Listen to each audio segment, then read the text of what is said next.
Hola amigos, bienvenidos. En este test veremos ¿cuánto sabes de literatura? ¿Estás listo? Recuerda que solo tendrás 5 segundos para responder. ¡Buena suerte! Pregunta número 1.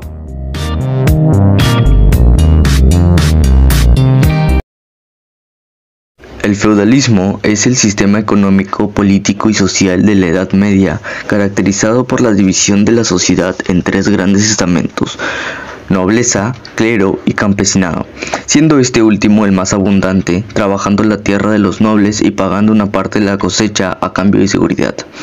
¿Cuándo surgió el feudalismo? El periodo del feudalismo en Europa tiene lugar a partir del siglo IX al siglo XIII. Se dio por 2 factores fundamentales: las invasiones bárbaras que asolaron Europa, es decir, al Imperio Romano de Occidente, que formaron el Imperio Romano Germánico. Ahora, ¿cómo se creó el feudalismo? Las principales causas del feudalismo son las siguientes: la caída del Imperio Romano y la falta de protección. La caída del Imperio Romano, que es la primera causa que podemos citar y que da origen al feudalismo, es la caída del Imperio Romano. La falta de protección, la falta de una organización y una jerarquía entre países, que provocó que las invasiones fueran constantes. Ahora, ¿dónde se da el feudalismo? El feudalismo en Europa. El feudalismo fue un sistema social y político que surgió a principios de la Edad Media y se desarrolló e instaló en Europa durante varios siglos, aunque en constante evolución. ¿Cómo se terminó el feudalismo? La Revolución Francesa suprimió solemnemente todos los derechos feudales en la noche del 4 de agosto de 1789 y definitivamente el régimen feudal con el decreto del 11 de agosto.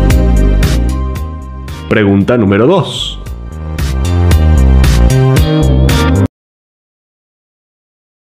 Hola, sean bienvenidos a Algo de Historia.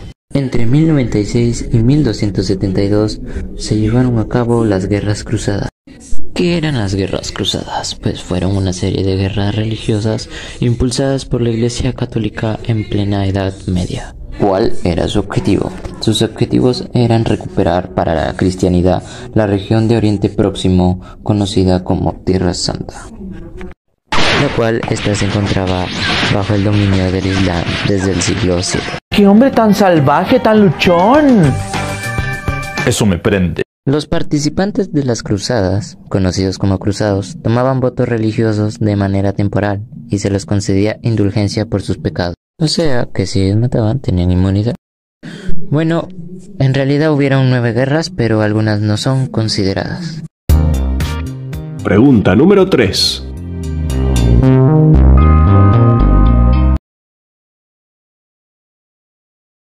Ya existían en la Edad Media. Hoy te explico el origen de la burguesía. Pues como lo dije, surgió en la Edad Media, específicamente en Europa, cuando todavía la principal fuente de trabajo era la actividad rural, aunque ya existían los comerciantes de ropa, joyas, especies, así como los artesanos. Por tanto, el término burguesía fue empleado para denominar a las personas que habían dejado el campo y la actividad rural para mudarse y vivir dentro de las ciudades amuralladas, en nuevos espacios llamados burgos. Sin embargo, estas personas fueron despreciadas por la nobleza. Cabe destacar que los burgueses no eran señores feudales ni siervos, y tampoco pertenecían a los estamentos privilegiados como la nobleza, el clero o el campesinado. Desde entonces, la burguesía fue en aumento en el siglo XVIII. Los burgueses expresaron ideológicamente sus valores e intereses en cuanto al individuo de trabajo e innovación, como en otro tipo de especies. Gracias. Pregunta número 4.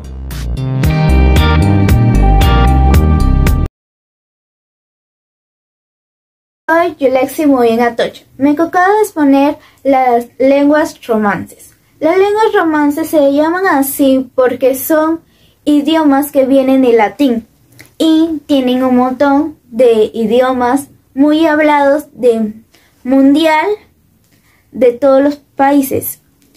Por ejemplo, el español, el portugués y el francés. ¿Cómo pasó el latín a esos idiomas? Los idiomas están evolucionando constantemente.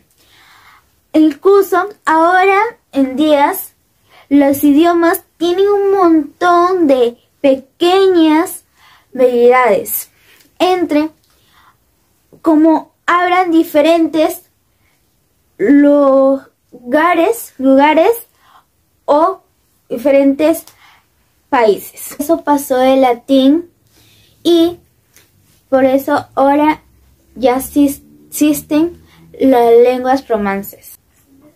Siempre evolucionan las lenguas romances, siempre evolucionan a 6. El español, el portugués, el francés, el italiano, el romano y a veces el catalán. Pregunta número 5.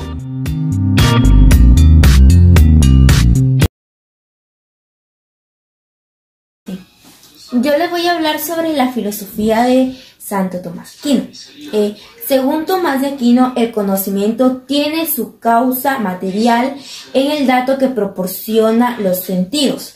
Sin embargo, el entendimiento es activo a la formación del conocimiento en virtud de su actividad. El intelecto brota del conocimiento como su actividad propia e inminente. Una de las grandes aportaciones como intelectual consistió en conciliar la fe con la razón. En su opinión, la fe podía ser una verdad de orden superior, pero no se contradecía con lo que la lógica nos decía. No obstante, continuaba pensando que la filosofía debía estar al servicio de la teología. La idea fundamental que establece Aquino para demostrar que Dios existe es que Dios, aunque es invisible e infinito, puede ser demostrado a través de sus efectos.